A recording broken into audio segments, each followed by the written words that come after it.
Allô l'expert, un appel à un professionnel pour découvrir de nouveaux services, commenter l'actualité ou répondre à vos questions.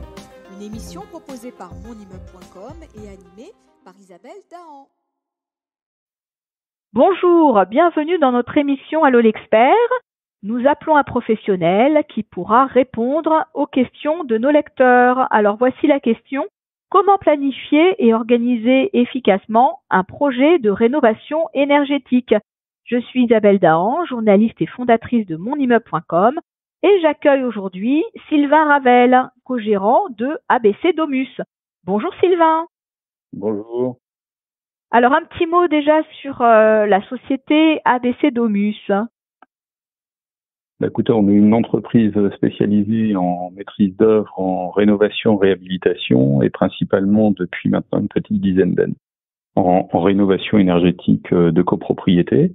Donc on est une équipe pluridisciplinaire constituée d'architectes, d'ingénieurs, de thermiciens et on intervient sur toute l'Île-de-France principalement et aussi en région, sur la région Centre-Val de Loire et aussi un peu sur la région rouennaise pour réhabiliter thermiquement des immeubles principalement copropriétés. Alors, comment vous pouvez répondre à cette question d'un de nos copropriétaires? Écoutez, aujourd'hui, ce qu'il faut pour qu'un projet aille vite et puisse, permettre de mobiliser des aides et des subventions, c'est de réunir une équipe complète dès le début du projet et pas uniquement, comme trop souvent on le fait parfois, juste un maître d'œuvre ou un architecte. Il faut dès le début du projet avoir une équipe complète. Alors, si possible, avec un thermicien intégré dans l'équipe de maîtrise d'œuvre, alors soit au sein des équipes comme nous on le fait, soit un thermicien indépendant, mais il faut aussi ne pas oublier pour pouvoir mener des études, de mobiliser dès la phase conception un bureau de contrôle, un coordinateur espèce, donc sécurité protection de la santé, des diagnostiqueurs amiante et plomb, puisqu'on intervient très souvent en rénovation énergétique sur des bâtiments anciens, donc qui sont soumis obligatoirement au diagnostic amiante et plomb avant travaux. Et donc il faut mobiliser toutes ces personnes-là, plus un bureau d'études d'ingénierie financière pour pouvoir ramener toutes les réponses à toutes les questions que se posent les copropriétaires et mener de façon correcte l'ensemble des études. S'il manque un de ces prestataires ou une de ces personnes dans l'équipe projet, le projet va prendre du retard et ne permettra pas d'aller à son bout et ne permettra pas de donner les bonnes réponses aux copropriétaires. Alors il y a peut-être des étapes quand même, parce que je pense que tout le monde n'intervient pas au même moment. Alors tout le monde n'intervient pas certes au même moment, mais disons qu'il faut provisionner dès le début l'ensemble de ces dépenses qui sont nécessaires à la réussite du projet. Effectivement, dans un premier temps, faudra faire tout ce qui est audit énergétique ou DPE et puis audit architectural de la copropriété. Donc ça, c'est le travail qui est dévolu au bureau d'études et aux architectes.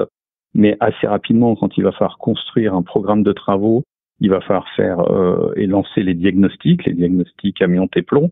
Et donc pour ça, parce que sinon le maître d'œuvre ou l'architecte va rester bloqué dans son projet s'il n'a pas le résultat de ses diagnostics pour pouvoir mener à bien ses études. Et assez rapidement aussi, puisque nous on en fait un principe, c'est que le rapport du bureau de contrôle est une pièce contractuelle du marché. Il va falloir qu'à l'issue de la rédaction de ce qu'on appelle le CCTP ou le cahier des charges pour les copropriétaires, le bureau de contrôle puisse vérifier à nos côtés l'ensemble des pièces et prévenir les risques liés à la construction et à la modification du bâtiment du fait de l'isolation thermique par l'extérieur qui va être ajoutée, du fait d'un certain nombre de dispositions légales qui sont à respecter en matière de normes de construction. D'accord. Donc cette démarche et ce process, donc ça peut prendre du temps, comme vous l'avez dit. Donc il faut essayer donc de gagner en efficacité. Donc vous, de votre retour d'expérience, comment ça se passe concrètement? Et il faut compter sur plusieurs années d'assemblée générale pour préciser le projet, ou on peut se lancer plus rapidement?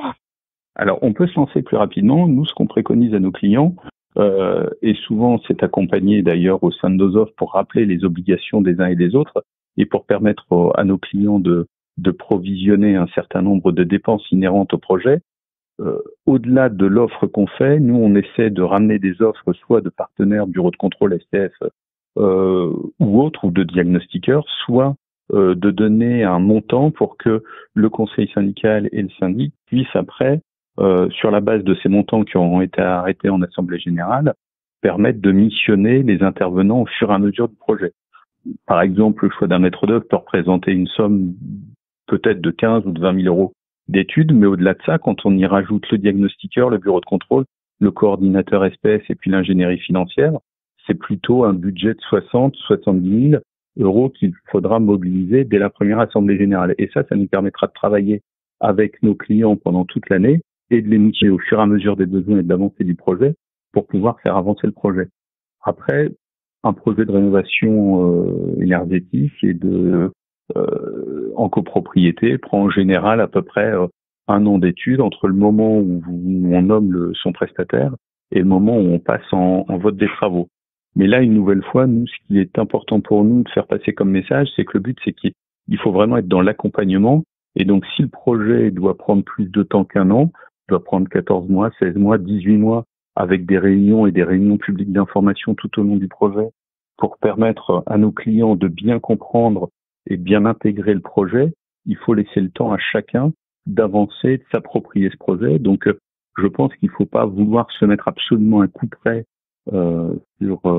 sur les délais, mais pouvoir caler le délai aussi en fonction du degré de maturité de la copropriété pour le projet. Voilà. Et donc, s'il faut y consacrer un petit peu plus de temps d'études en faisant des réunions et des réunions publiques d'information régulières, ce sont des choses importantes à faire. Très bien. Un petit mot à ajouter encore peut-être, Sylvain, ou est-ce qu'on a fait le tour de la question? Écoutez, je pense que il faut aussi, et le petit mot à ajouter, ce serait peut-être aussi de choisir son prestataire aussi en fonction de la taille de la copropriété.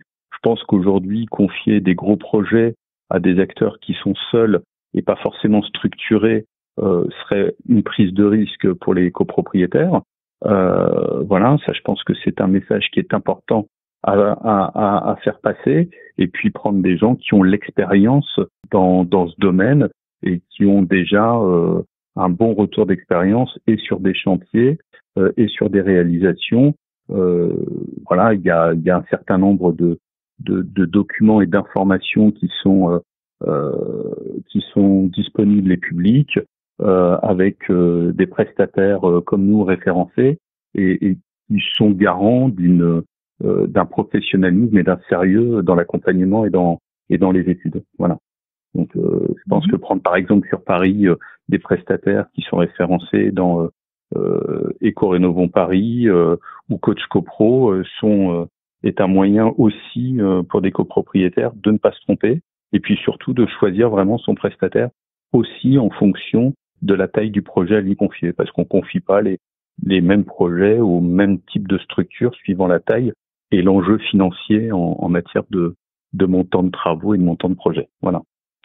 Eh bien, c'est intéressant de préciser ce contexte parce que, évidemment, les travaux de rénovation énergétique en propriété sont un enjeu important et ça nécessite des gros budgets et donc il faut bien sûr être bien accompagné et préparer ces travaux de la meilleure façon.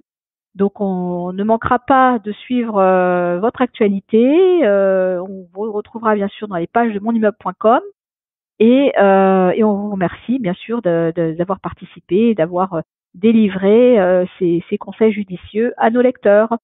Merci beaucoup Sylvain Revel. À bientôt. Merci beaucoup. À très bientôt. Au revoir. Au revoir. Allô l'expert, un appel à un professionnel pour découvrir de nouveaux services, commenter l'actualité ou répondre à vos questions. Une émission proposée par monimmeuble.com et animée par Isabelle Dahan.